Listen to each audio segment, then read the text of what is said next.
बारामती में आज यानी 4 फरवरी को बड़ी सियासी हलचल देखने को मिली। दिवंगत अजीत पवार के बेटे पार्थ पवार और जय पवार ने बंद कमरे में शरद पवार के साथ बैठक की, जिसका वीडियो भी सामने आया है।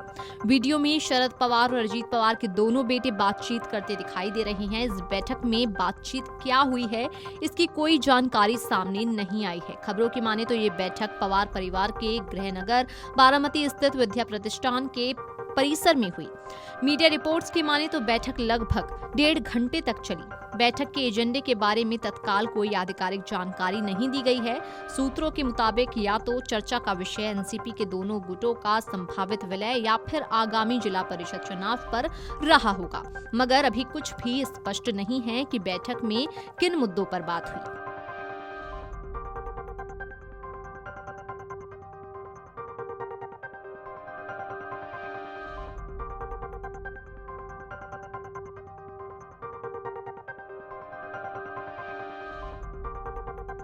दरअसल अजीत पवार के निधन के बाद लगातार एनसीपी के दोनों गुटों के विलय की खबरें सुर्खियों में बनी हुई हैं। अजीत पवार के निधन के बाद शरद पवार और उनकी पार्टी के अन्य नेताओं ने दावा किया था कि एनसीपी के दोनों गुटों के विलय को लेकर बातचीत अंतिम दौर में थी और दिवंगत उप मुख्यमंत्री ने एनसीपी गुटों के विलय की घोषणा के लिए 12 फरवरी की तारीख भी तय कर ली थी। विलय की खबरों पर आज फिर शरद पवार का बयान सामने आया। इस बयान में पवार ने सीएम फडणवीस को जमकर सुनाया है।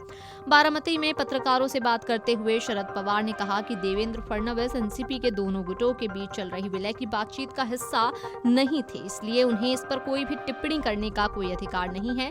पवार ने ये जवाब फडणवीस की उस टिप्पणी पर दिया जिसमें उन्होंने कहा था कि अगर विलय की बातचीत सच में चल रही होती तो अजीत पवार ने उनसे इसकी जानकारी जरूर साझा की होती।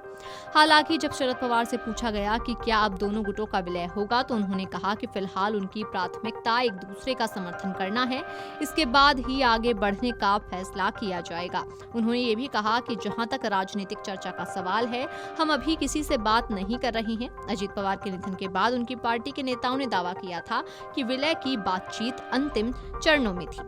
एनसीपी प्रमुख और महाराष्ट्र के डिप्टी सीएम अजीत पवार का 28 जनवरी को पुणे जिले के बारामती में विमान हादसे में निधन हो गया था। इस दुर्घटना के 3 दिन बाद 31 जनवरी को उनकी पत्नी सुनेत्रा पवार ने उप मुख्यमंत्री के रूप में पद की शपथ ली थी। वहीं इससे पहले सुनेत्रा पवार को पार्टी के विधायक दल का नेता भी चुना गया था। वीडियो डेस्क अमरउजाला.com। अगर आप ये वीडियो YouTube पर देख रहे हैं तो हमारे चैनल को सब्सक्राइब कर बेल आइकन दबाएं और Facebook पर देख रहे हैं तो हमारे पेज को लाइक करें। अगर आप ये वीडियो YouTube पर देख रहे हैं तो हमारे चैनल को सब्सक्राइब कर बेल आइकन दबाएं और Facebook पर देख रहे हैं तो हमारे पेज को लाइक करें।